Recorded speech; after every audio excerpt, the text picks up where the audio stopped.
Drama serial Jannisar ने 2024 में अवाम में मकबूलियत के सारे रिकॉर्ड तोड़ दिए हैं। दुआ जिस दिन से नौशरवान के साथ हवेली में जाती है, कशमाला को उसकी आमद बेहद बुरी लगती है। वो कहती है कि ये दूर रह के मेरा दिल जलाने के लिए काफ़ी थी, जो अब मुझे जिंदा मारने के लिए आ गई है।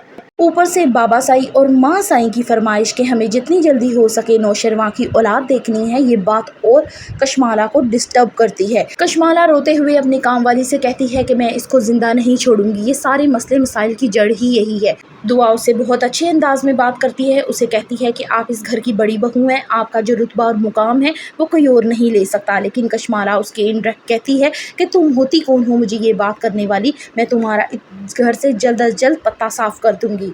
दूसरी तरफ बाबा साईं कहते हैं कि मैं ठीक तो हो रहा हूँ, लेकिन एक डर है जो मुझे अंदर ही अंदर सता रहा है। तो उनकी बेगम पूछती हैं कि वो क्या बात है, तो वो कहते हैं कि मुझे कशमाला से डर लगता है, उसकी नज़रों से, उसकी जलन से डर लगता है, कहीं ऐसा ना हो कि वो दुआ को कोई नुकसान पहुँचा दे। मुझे गजनवी ऑलरेडी ये बात कह चुका है पहले।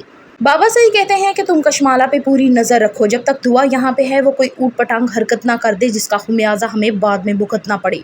लेकिन कशमाला अपनी जलन में इस हद तक आगे बढ़ चुकी होती है कि वो बाहर से एक इस्त्री पकड़ती है और लेके फौरन कमरे में आ जाती है। इस्त्री की तारें आपस में जोड़ रही होती है कि कोई अगर इसको हाथ लगाए तो उसको फौरन करंट लग जाए। काम वाली उससे पूछती है कि आप क्या कर रही हैं, इससे तो नुकसान होगा। वो कहती है यही तो मैं चाहती हूँ कि दुआ इसको हाथ लगाए और वो मर जाए, और वो ऐसा करेगी भी। दूसरी तरफ दिखाया जाएगा कि सरफराज अपनी ही इनसिक्योरिटीज़ की हाथों इतना मजबूर हो चुका होगा कि वो ये नहीं देखेगा कि मेरा बहनोई घर पे आता है, वो अच्छा इंसान है, उसको अपना आप ही दूसरों में नज़र आ रहा होता है। वो उसके साथ लड़ने झगड़ने लग जाता है, उसको रुस्वा करके घर से निकाल देता है।